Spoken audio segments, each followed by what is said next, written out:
dos povos indígenas, ela não é negativa. Ela é mais ausente, e isso, claro, que é um dado ruim, né? Há quase uma invisibilidade.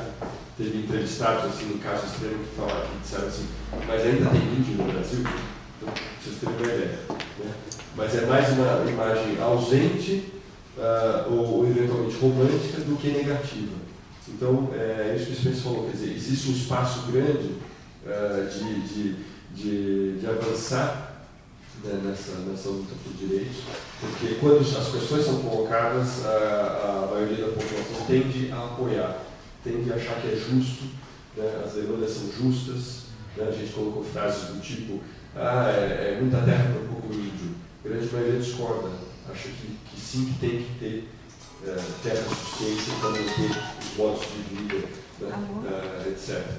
Enfim, fica aí só. Teve aquela pesquisa da revista Veja que eles colocaram, né? Inclusive eles distorceram, muita gente deu relação à Veja, nós sabemos, é terrível. Né? Sim, a gente sabe, mas foi é aquilo que eles passam para a população acredita que isso seja verdade, que realmente os índios queiram aquilo que a revista coloca. Acho que foi a Cátia Abreu, né, que fez essa... Você já falou? Aquela pesquisa foi uma espécie de reação, podem observar, ela saiu um pouquinho depois da pesquisa do IBGE, do censo do IBGE, que também trouxe muita informação, mas não informação nessa quantidade de detalhe que vocês trouxeram. Agora, a pesquisa do IBGE, ela trazia dados importantes sobre a quantidade de indígenas em cidade, a quantidade de indígenas que estão em terras indígenas, que falam língua ou não falam língua. Pela primeira vez o censo foi atrás, né, e fez pesquisa nos territórios. A gente tem hoje uma massa, juntando, né, o censo do IBGE com essa pesquisa de vocês, a gente tem uma massa de informações quantitativas assim, muito interessante para trabalhar, para entender, para quem quer começar um trabalho consistente aí, em relação à educação, por exemplo. Tem muito dado interessante. Né? Mas essa questão acho que é muito importante o que a mídia passa, porque a desinformação da grande parte da população se deve à falta de informação que não é passada. Por exemplo, tudo isso que está acontecendo agora na Assembleia Legislativa, a discussão da PEC, tudo isso quase não está sendo noticiado, né? Então ninguém sabe o que está acontecendo. Então, eu acho que a pressão aí, enfim, uma intervenção ou tentar mudar como isso acontece, eu acho que por aí é fundamental para conscientizar as pessoas e terem as informações corretas, não distorcidas dos fatos. É verdade, mas eu acho que só o que é interessante ter segurança é que assim, os dados mostram que as pessoas em geral, para as pessoas em geral, essas coisas como isso da pesquisa da CNA, etc e tal, entendeu? As pessoas bom, a gente sabe que aquela pesquisa em termos de como pesquisa ela era fraca, né? Ela não captava, assim, essa pesquisa que o Gustavo coordenou é uma pesquisa séria, todos os parâmetros são parâmetros que, enfim, te dão segurança de que é uma pesquisa que você vê representada realmente a opinião nacional,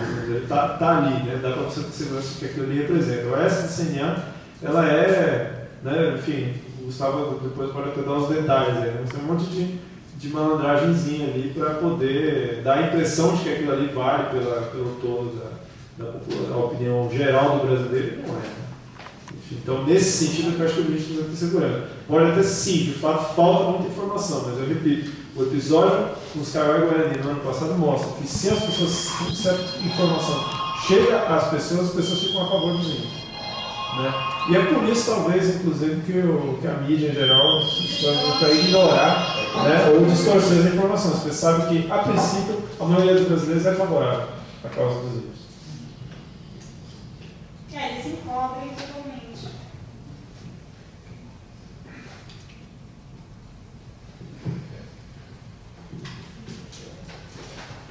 E uma pergunta, esse documentário foi já divulgado em outros lugares, enfim, já estão divulgando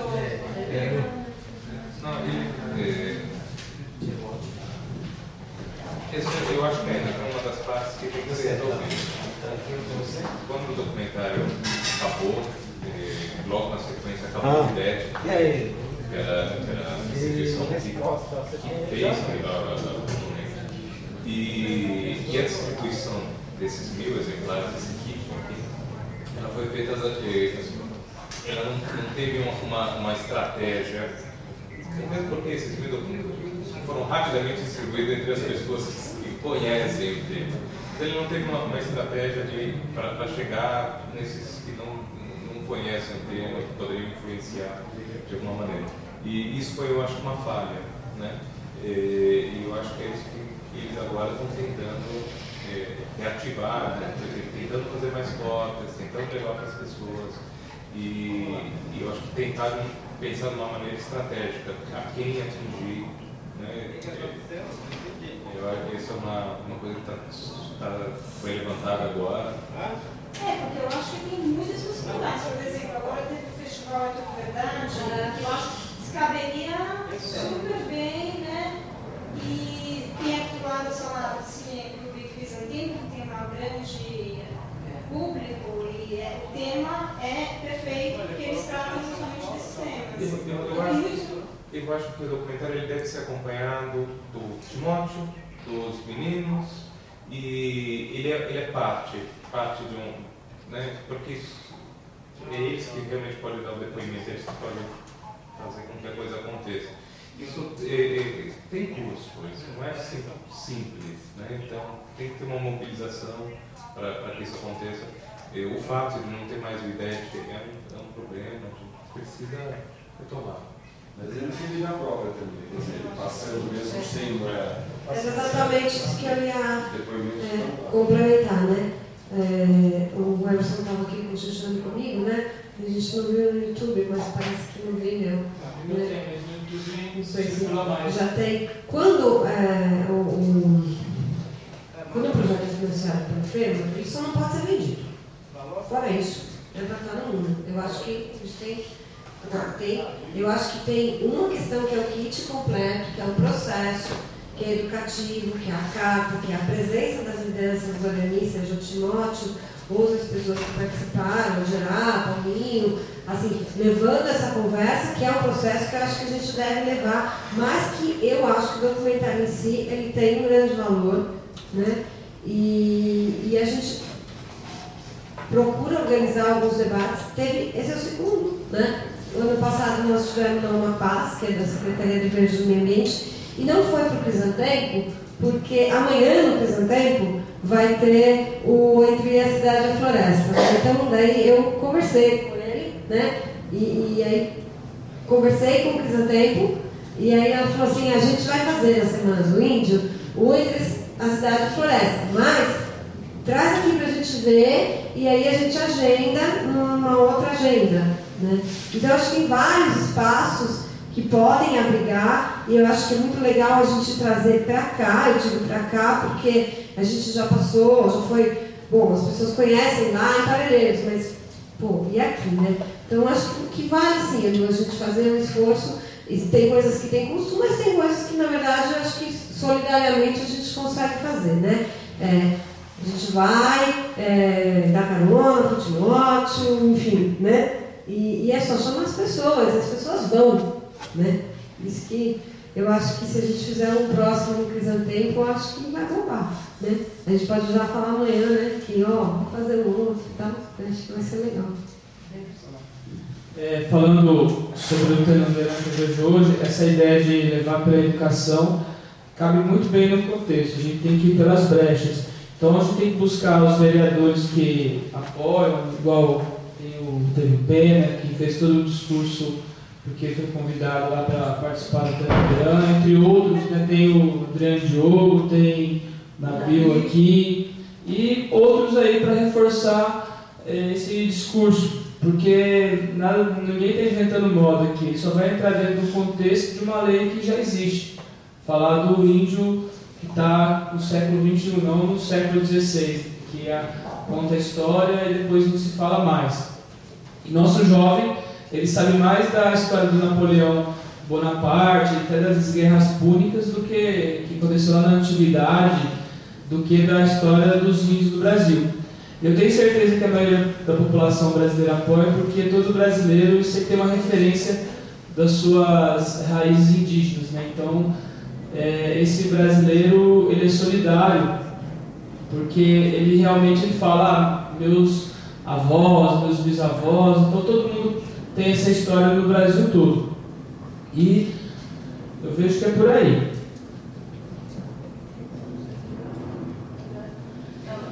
Eu sou do Parque Estadual da Serra do Mar,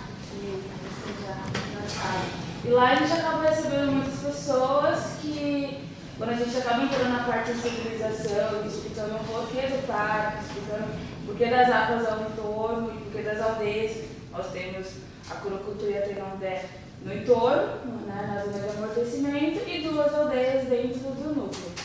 E a grande maioria das pessoas, quando a gente fala existe aldeias, como assim existem aldeias, né? E o nosso contato com a Tenondé e com a Curucutu é muito, foi o que você falou, é muito aberto, né? Não existe assim aquela dificuldade, isso é claro, né? O que a gente faz, né? A gente ainda não tem, que eu acho que o PES ainda não tem aquela ligação totalmente direta para fazer essa coisa aconteça realmente, né? Mas quando tem alguém que pergunta ou que quer saber da aldeia, o contato já é direto. Não tem como as pessoas pensam, né? Vamos usufruir disso, o que a gente pode fazer. A grande maioria pensa que o Estado tem que cobrar não só a entrada e já aproveitar e fazer um circuito e já ir para a aldeia. Entra no parque, as pessoas chegam lá e falam assim, então vamos fazer a trilha e vamos para a aldeia. Mas não é assim que funciona, né? Então, você tem que respeitar a aldeia, então o que a gente sempre fala, olha, quer o contato da aldeia, quer conversar com eles, entre em contato direto com eles, até mesmo para ter esse respeito, né, de uma parte e da outra. Você acaba entrando num meandro que é bem complicado, né? Você fala, aproveito e já te levo lá. Que acontece muito, né? Tem muita gente que faz as trilhas ilegalmente e acaba entrando sem autorização por parte do território dos indígenas e entra por dentro do parque e acaba acontecendo tragédias. Então, eu aqui como, né, estou com o Ellen hoje, mas trabalho no parque, eu acho que esse contato do parque, até mesmo as áreas indígenas crescendo, é super importante a gente poder trabalhar e crescer, né, juntos. Fazer esse conselho, fazer um grupo de trabalho para que as coisas realmente funcionem. Para que a gente tenha uma comunicação mais livre, sabe? Porque hoje em dia o que acontece? É mais assim, mandar o convite para a reunião de conselho, né? E o resto, sabe? Eu procuro, eu estava falando com a Maíra, você está indo nas aldeias, né? Que era a FUNAI, vamos trabalhar melhor isso. Eu estou à disposição, sabe? Só quando precisar. E se precisar, eu acho que o Parque Estadual da Serra do Mar, né, aldeias Curucutu e Tenondé, tem que se falar sempre. Eu queria fortalecer um pouquinho essa ideia, que acho que algumas coisas estão mudando de fato. Acho que a questão da mídia está mudando um pouquinho, não a mídia em si mesmo, mas outros tipos de mídia estão entrando na jogada e estão modificando um pouquinho esse conceito que está diferentemente de como estava, está sendo bem diferente. A questão dos Kaiowá, como o Spence falou, mostrou de fato outro tipo de informação possível, mas isso tem se espalhado em algumas coisas. A gente tem que também fortalecer algumas coisas positivas dentro do processo que estão acontecendo. A parte, vários casos de retrocesso, mas tem algumas coisas positivas. Inclusive aqui temos a Tenondé Porã, que vai expandir como a área. Temos um processo na prefeitura, que eu acho que é uma coisa muito interessante. Eu estou coordenando um projeto chamado Programa Aldeias, que vai se fortalecer agora na prefeitura. Inclusive, seria uma coisa muito bom com a Lúcia poder conversar um pouquinho melhor sobre algumas práticas que a gente está querendo colocar à disposição. Vai se abrir uma série de, finalmente, tentando pensar em política pública para o Guarani no município de São Paulo. Existe toda uma série de outras ações que estão fazendo, então, a coordenação, inclusive junto com o Sandro e o Roberto, que estão dentro desse processo. Então, tem uma participação do Guarani também que vai estar dentro. Eu acho que tem uma série de ações que estão sendo feitas e que podem aumentar. Essa pesquisa, como você falou, o IBGE com o trabalho, hoje temos uma série de recursos, uma série de possibilidades na mão que eu acho que podem fazer uma diferença, estão fazendo dentro de certos núcleos, dentro de certas ações, uma diferença. Eu acho que a gente tem que aproveitar muito mais para poder fazer uma diferença nessas coisas. Então, acho que a gente tem que somar coisas, tem que avançar nesses caminhos e continuar a fazer o trabalho que está sendo feito e de qualquer maneira tem resultado positivo. Às vezes tem o que está pronto já na internet, de forma virtual, tem um principal resto deles também. Com participação especial do nosso também. Então acho que também tem esses lados positivos e a educação também tem feito amanhã, vai ter no sábado, acho que vai ter o lançamento do livro feito por Guarani, na aldeia temporária para a educação. Tem uma vontade de dialogar com essas questões da educação, da cultura, vai se criar uma secretaria de cultura e cidadania dentro da cultura de São Paulo para trabalhar com as aldeias do Guarani.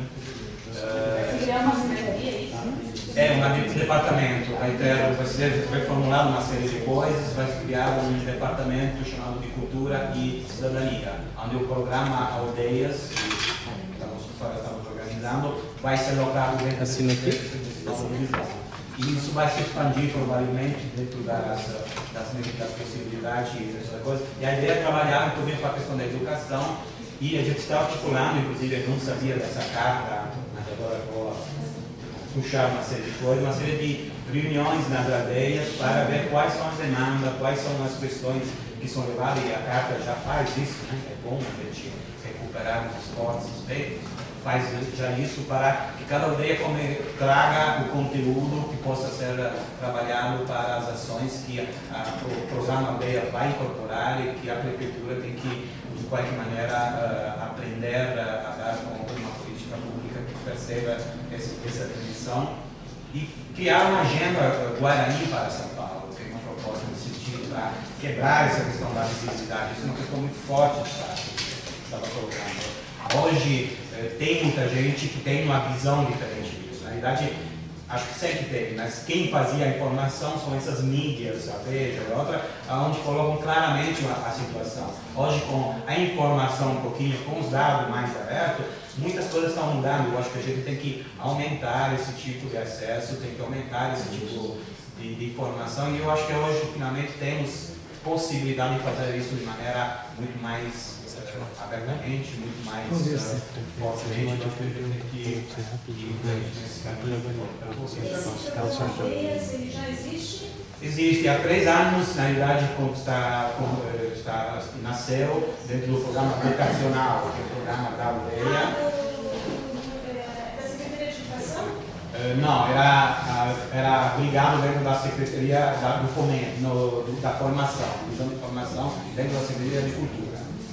Há 2, 3 anos a gente ligou lá para questões que não se adaptavam, não conseguiam entender uma série de coisas, e no ano passado conseguimos passar por um programa específico chamado Programa Aldeia, e esse ano, dentro dessa nova administração, com o Juca assumindo toda uma nova dimensão, tem sido uma sequência de avisa o pessoal de tu não der para me esperar.